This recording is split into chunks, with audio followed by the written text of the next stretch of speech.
Steps in overhead distribution हम कर रहे थे। तो पहला स्टेप था आपका classification and collection of overheads, दूसरा स्टेप था डिपार्टमेंटलाइजेशन जिसमें हमने एलोकेशन एंड अपोर्शनमेंट करा प्रोडक्शन डिपार्टमेंट और सर्विस डिपार्टमेंट में, ठीक है। तीसरा स्टेप है हमारा apportionment of service department overheads to production department, ठीक है। तो पहले आपने फर्स्ट में क्या किया, क्लासिफाई करके सेकंड जिसको आप प्राइमरी डिस्ट्रीब्यूशन बोलते हो, ओवरहेड्स को डिफरेंट प्रोडक्शन डिपार्टमेंट और सर्विस डिपार्टमेंट में डिवाइड कर दिया, ठीक है। अब थर्ड स्टेप जो है उसमें आप सिर्फ सर्विस डिपार्टमेंट के जो ओवरहेड्स हैं उसको डिस्ट्रीब्यूट करोगे प्रोडक्शन डिपार्टमेंट में या फिर आपस में। इसको थोड़ा और क्लियरली समझते हैं। जो सर्विस डिपार्टमेंट होता है वो आपका प्रोडक्शन में इन्वॉल्व नहीं होता, डायरेक्टली प्रोडक्शन में इन्वॉल्व नहीं है, ठीक है। इसका मतलब जो उसकी कॉस्ट है, उसके ओवरहेड्स हैं, वो भी तो आपको कहीं ना कहीं से रिकवर करने हैं। देखो, जो प्रोडक्शन डिपार्टमेंट होता है उसकी कॉस्ट रिकवर हो जाती है आपके यूनिट से। जब आप प्रोडक्शन करते हो, फिनिश्ड प्रोडक्ट आपके पास बन के आता है, तो उसमें जब आप उसका प्राइस सेट करते हो, तो प्राइस में कॉस्ट का एलिमेंट भी होता है। इसका मतलब वो प्रोडक्शन डिपार्टमेंट की जितनी भी कॉस्ट हुई वो आपकी कवर अप हो जाती है या रिकवर हो जाएगी जो सेलिंग प्राइस होगा अमाउंट उससे, ठीक है।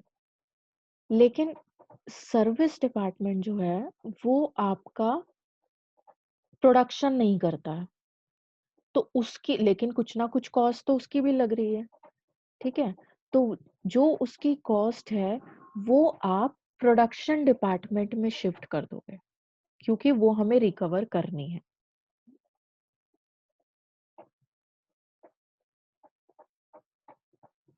तो अब अगर आप स्टेटमेंट पढ़ो ये paragraph, once the overheads have been allocated and apportioned to the production and service department, यानी ये बात हो रही है प्राइमरी डिस्ट्रीब्यूशन की, कि आपने ओवरहेड्स को सारे प्रोडक्शन डिपार्टमेंट और सर्विस डिपार्टमेंट में डिवाइड कर दिया और उनका टोटल निकाल लिया, ठीक है। टोटल तक आपका प्राइमरी डिस्ट्रीब्यूशन हो गया।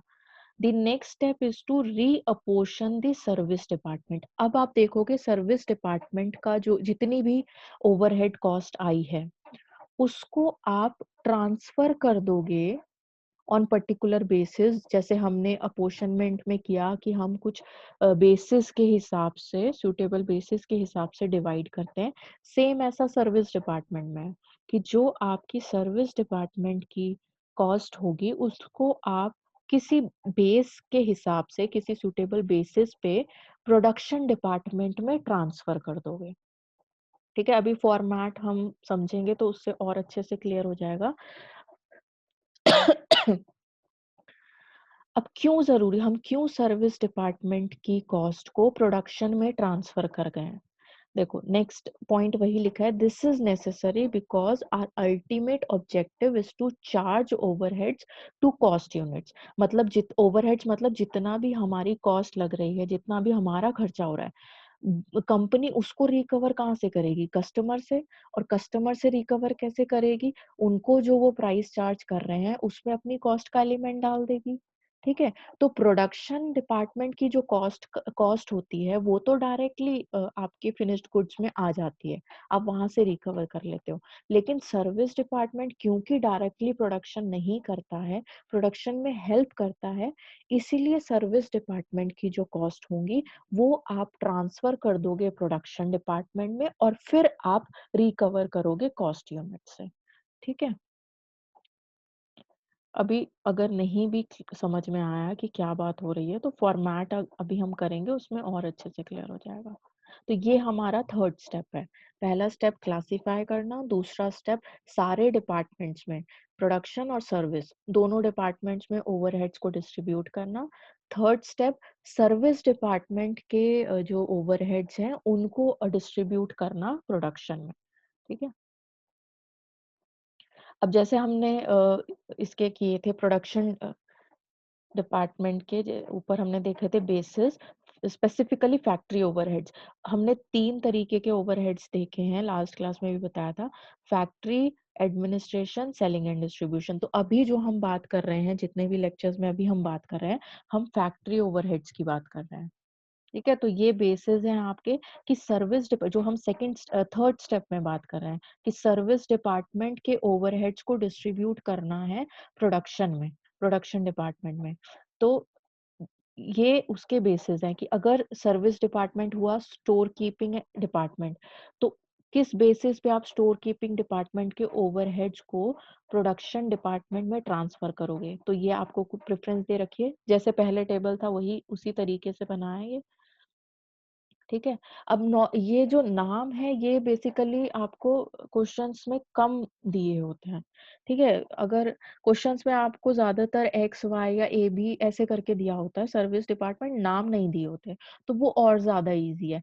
नाम नहीं दिए हुए हैं तो आपको क्वेश्चन में कुछ ना कुछ बेस बताया होगा कि इस रेशो में डिवाइड करो, तो आप उस रेशो में डिवाइड कर दो।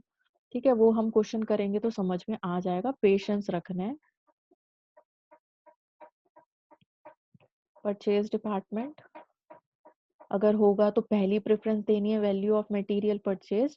अगर क्वेश्चन में वैल्यू ऑफ मटेरियल परचेज नहीं दिया है तो number of purchase order placed. ठीक है, इसी तरीके से बाकी है, यहाँ पे थोड़ी देर में होल्ड कर लेते हैं।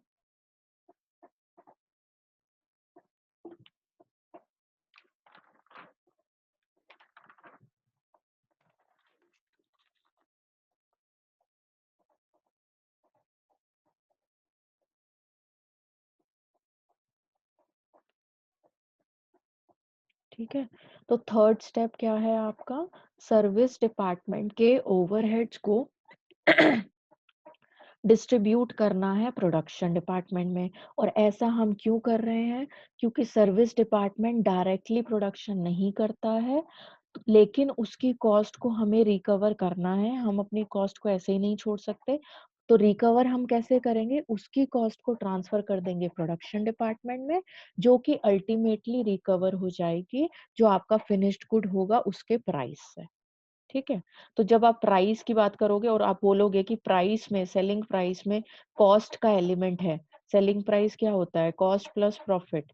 ठीक है, तो ये जो कॉस्ट है, ये कॉस्ट आपकी प्रोडक्शन डिपार्टमेंट की भी है, सर्विस डिपार्टमेंट की भी है। ठीक है, अब नेक्स्ट वीडियो में हम देखेंगे फॉर्मेट, ओवरहेड डिस्ट्रीब्यूशन समरी का फॉर्मेट समझेंगे।